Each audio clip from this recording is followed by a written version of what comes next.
it's in person, and they're very quick to sort of tap out of it for whatever reason, whatever. And then I will get these novel-esque texts from them. Oh, where they tell you how they were right. Explaining everything and breaking it down in perfect. So passive aggressive. But every part of it is perfect. AI. And I'm like, you fucking fed this to ChatGPT. Yeah. And now and then you're trying to win a conversation when you're not even there. And by the way, now I got to read for 20 minutes on your terms? Like, come on, man. Come on. That's a whole other part of it to me that's like... Yeah, what the fuck? A contribution to our interactions as people that is just going to be a whole... Oh, my God, man. There's a lot of facets to this. Well, it's very limited in the fact that you have to read it and then you have to send it. You know, it's like text. It's back and forth. When it starts flowingly communicating with you with zero pause, like a human being, which it's pretty close to doing. There's like, you ask it a question with your voice, it pauses, and then it'll repeat it back to you. And a bunch of different accents, a bunch of different fake voices.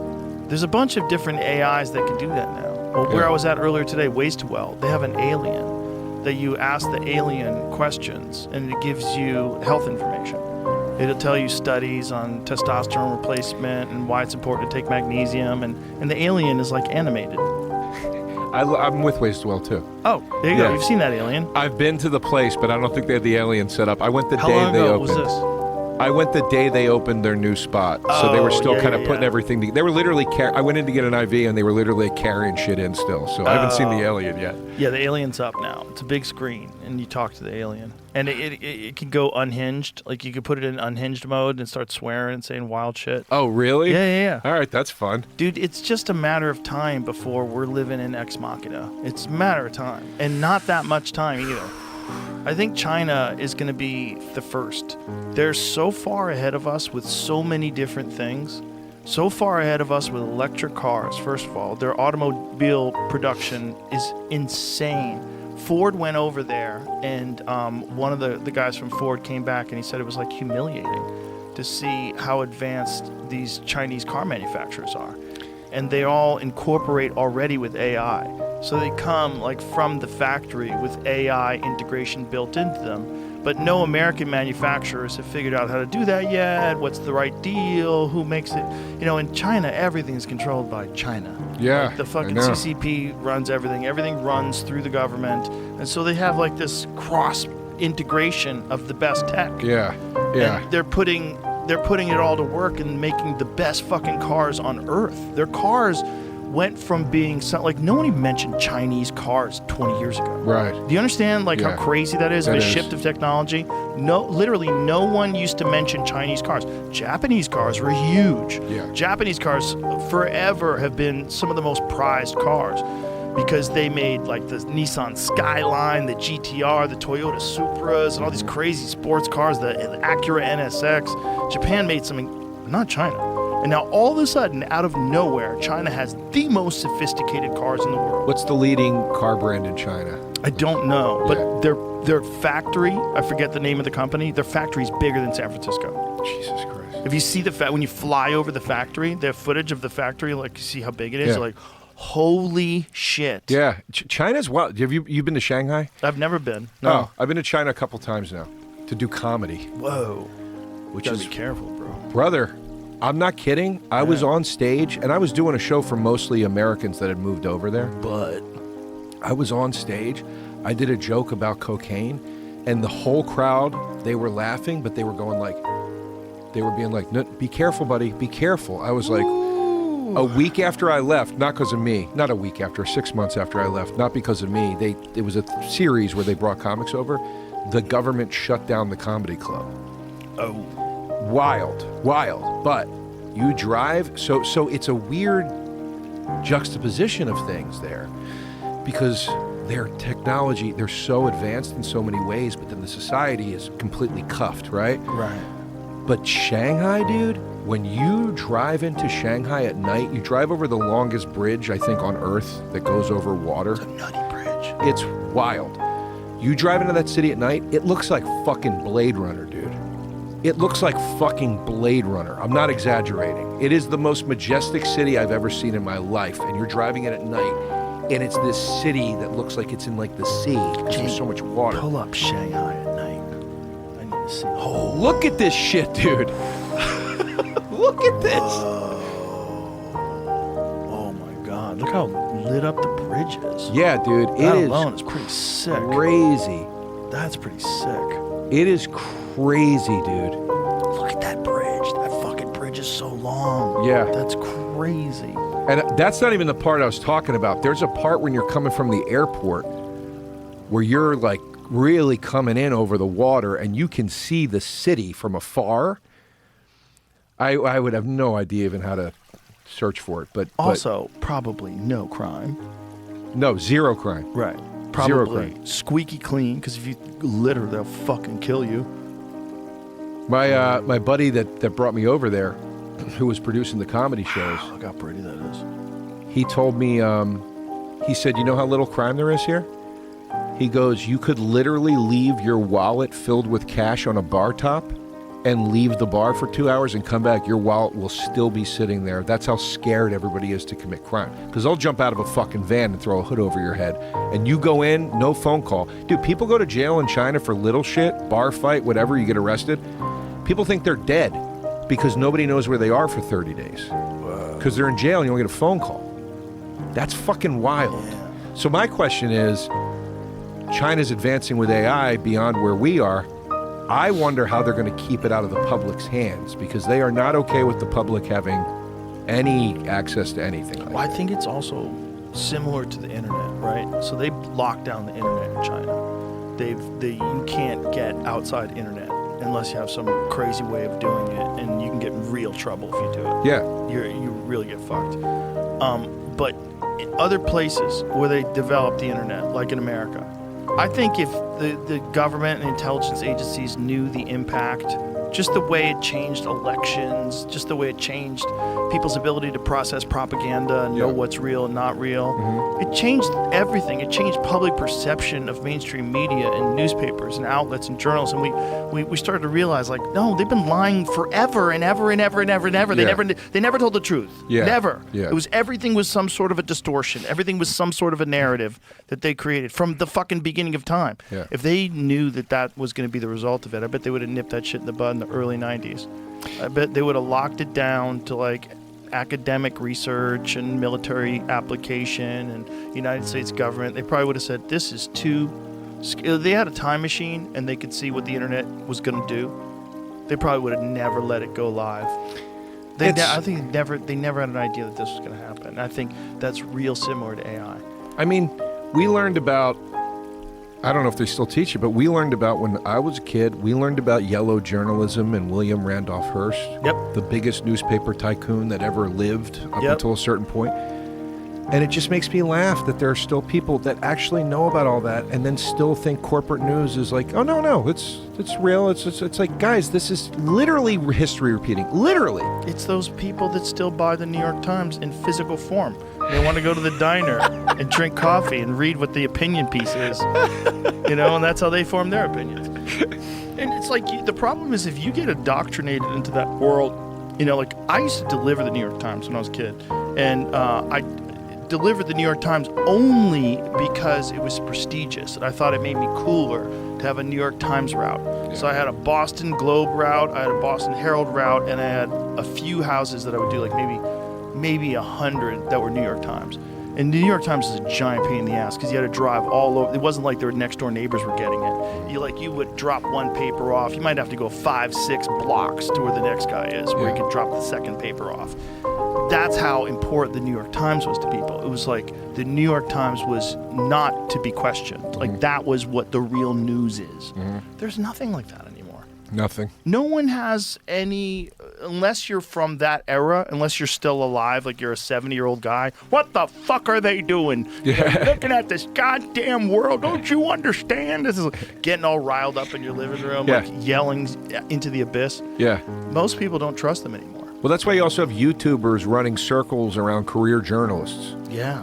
I'm just like, this is, you know what I mean? I was laughing with Tim Dillon about it. I'm like, Tim, I'm watching you run circles around guys that were career journalists. Yeah, but he's a unique talent. Tim is a unique talent. He's amazing. He's unique in that he is a brilliant guy who started off his career selling subprime mortgages. Yeah.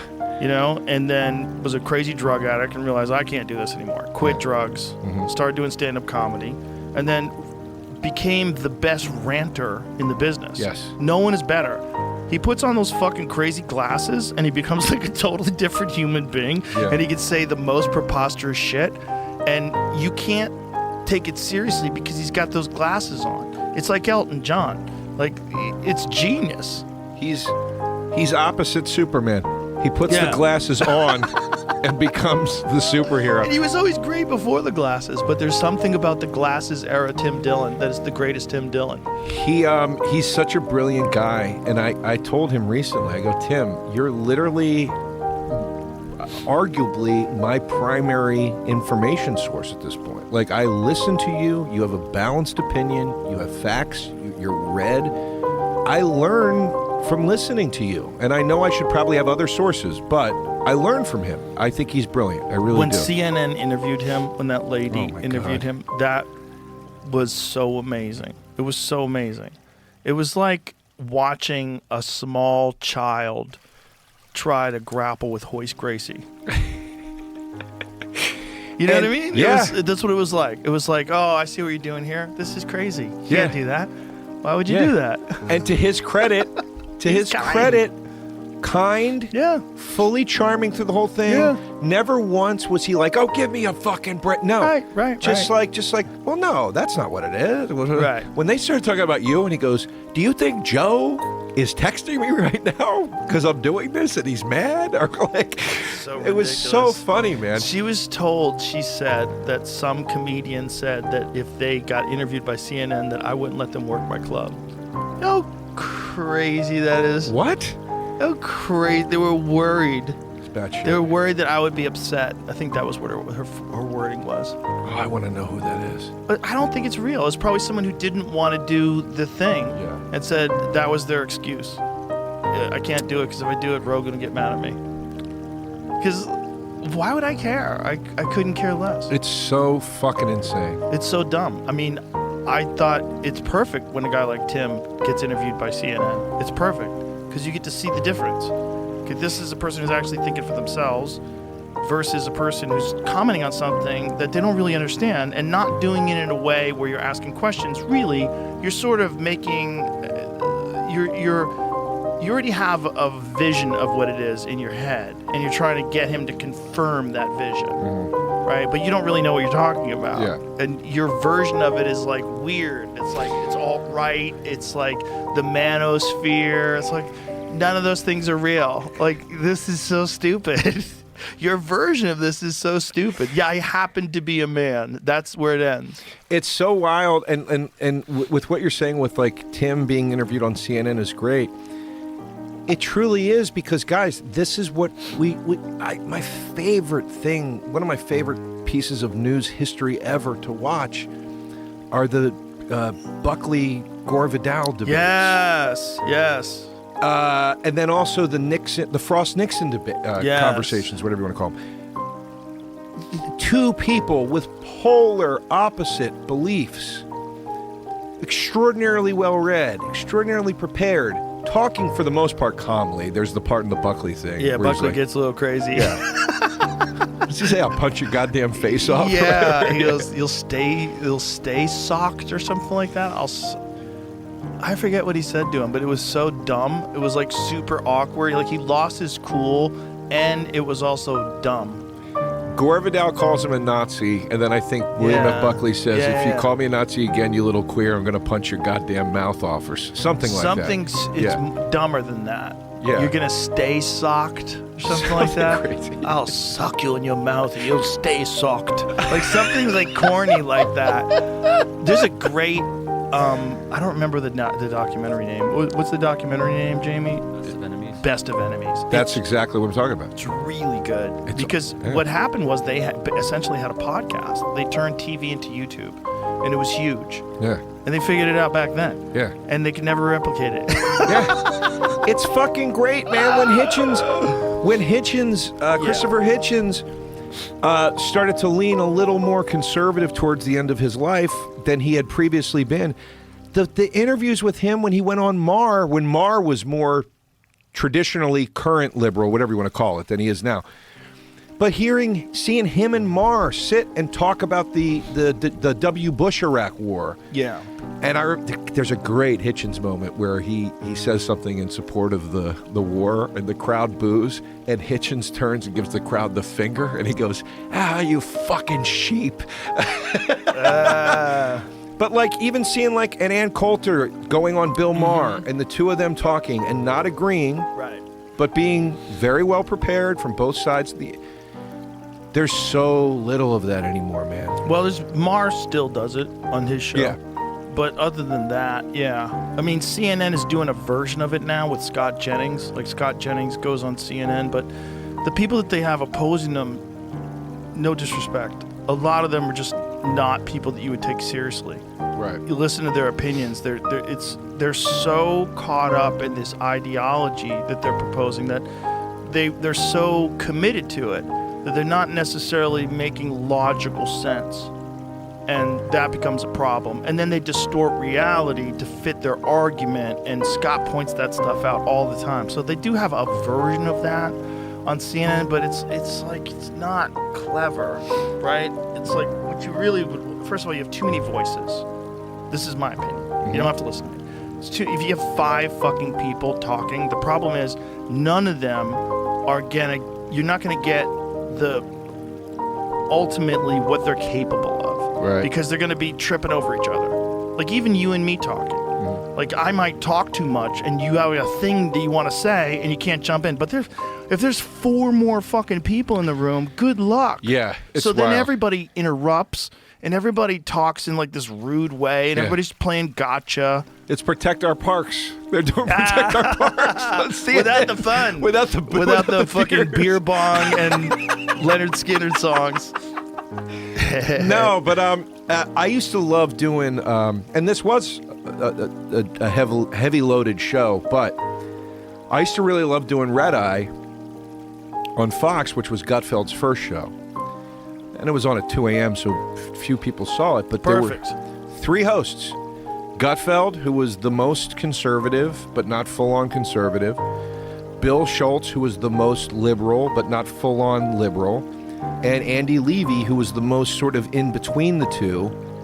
And it was great because you would hear something get hit from 3 different angles. And it made for a great discussion.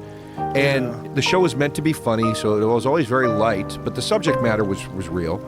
But I was just like, man, even something like that, like it's just so hard to find anymore. You know, I like Stewart's perspective most of the time, like Jon Stewart's. I think, he's the best. Yeah. He's the best at that kind of a show, too. I agree. Because he's also the funniest. Like, he's the best at making things hilarious. Yeah. Yeah, he's really good at it. That's not easy to do. Desk comedy, as they call it, is not. Yeah, he's the best at it. But think, he also, it's like, that's sort of, he's been doing, like, when it comes to, like, political desk comedy, who defined it more than him on The Daily Show? And then when he came back to doing it, like, once a week, that once a week must have so many more viewers than the rest of the week. Yeah, he's... Has to. I remember watching that first episode back, and I was like, holy What's it even on now? Comedy Central. But What is Comedy Central on, though? Is it on regular TV? Does it still exist? It's a great question. Yeah, people still have cable. Like a lot of it is like apps now, though, right? Well, Comedy Paramount Central. Or something? You know what a lot of it is like Sling TV, like the cable apps you can buy. Where it's like Sling TV will be, is an app, and it's like if you pay $30 a month, you get 60 channels. If you pay 60, you get 180, whatever the hell it is. And it works. It's cable TV, but it's streamed, so it's not cable literally. But you can curate a little more what kind of channels you're getting, and then it also has on-demand features and whatever. But I think that's how most people, YouTube has a version of that, and I think Hulu might. That's how most people watch their, quote, cable television now. And so I think how much of it gets just streamed on YouTube. Well, this is the thing that someone was saying about Colbert. Colbert getting fired. Right. Someone was saying, I think television networks have to come to grips with the fact that these late night talk show hosts are basically just YouTubers now. Because the reality is, the people that are going to see it, the people that are really going to see it, they're going to see it on YouTube. That's going to be a far larger audience than anywhere else, especially if it's like a celebrity. You know, you're interviewing Scarlett Johansson in a clip or a clip, you know, with some athlete. Those get way more views than the actual show itself. So essentially, you've become a YouTuber. Well, dude, when I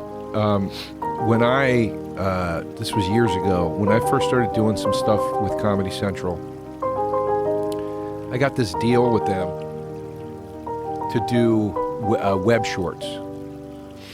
And they gave you X amount of dollars, and they're like, deliver 5 episodes of some kind of web thing. And Oh, like Quibi? yeah, kind of, but shorter and cheaper, right?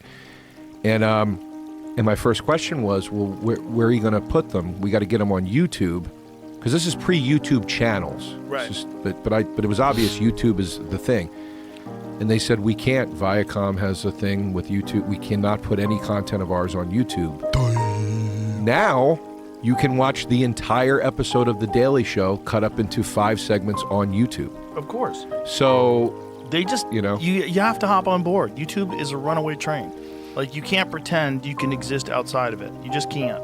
yeah. You can on Netflix. Like, there's Netflix, and YouTube is above Netflix. YouTube is even bigger than Netflix because it's free.